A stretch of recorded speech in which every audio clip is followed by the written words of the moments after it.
অসামান্য যে সাফল্য, এই সাফল্যের আনন্দে আজকে ভারতীয় জনতা পার্টি তেলিয়ামুড়া মণ্ডলের কার্যকর্তারা, আমাদের গোটা মণ্ডল কমিটি সহ গোটা আমাদের পঞ্চায়েত প্রতিটি বুথ থেকে কার্যকর্তারা এসছেন।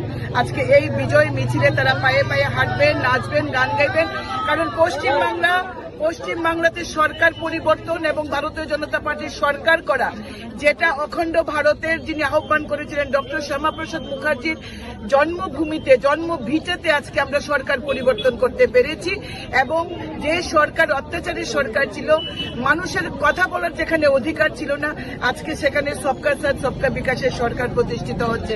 যেখানে প্রধানমন্ত্রী আবাস যোজনায় ঘর মিলবে, যেখানে মিলবে আয়ুষ্মান ভারতের মতো এই বড় বড় প্রকল্প, যেটা এতদিন বাংলার মুখ্যমন্ত্রী মমতা ব্যানার্জি, প্রাক্তন মুখ্যমন্ত্রী মমতা ব্যানার্জি সেই সুবিধাগুলো মানুষকে বঞ্চিত করেছে।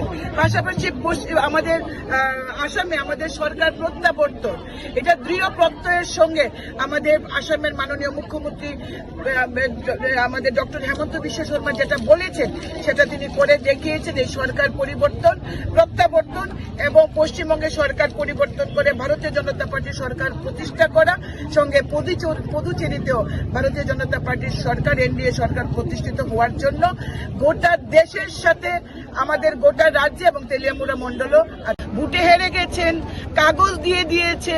যেখানে জিতেছেন ভবানীপুরে আমাদের শুভেন্দুদা, তিনি সেটা মানতে রাজি না, মুখ্যমন্ত্রীর পদ থেকে ইস্তফা দিচ্ছেন না।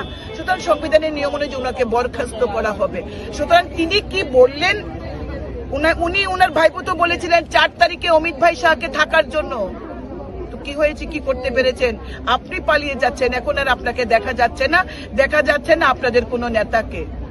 আজকে পশ্চিমবাংলার মানুষ শান্তিতে ঘুমাতে পারছে। ভারতবর্ষের সমস্ত হিন্দু যারা পশ্চিম বাংলায় যারা থাকতেন, তারা আজকে নিশ্চিন্তে আমাদের পাশে রয়েছেন। তারা বুঝতে পারছেন তারা আজকে মোদিজির হাতে তারা সুরক্ষিত।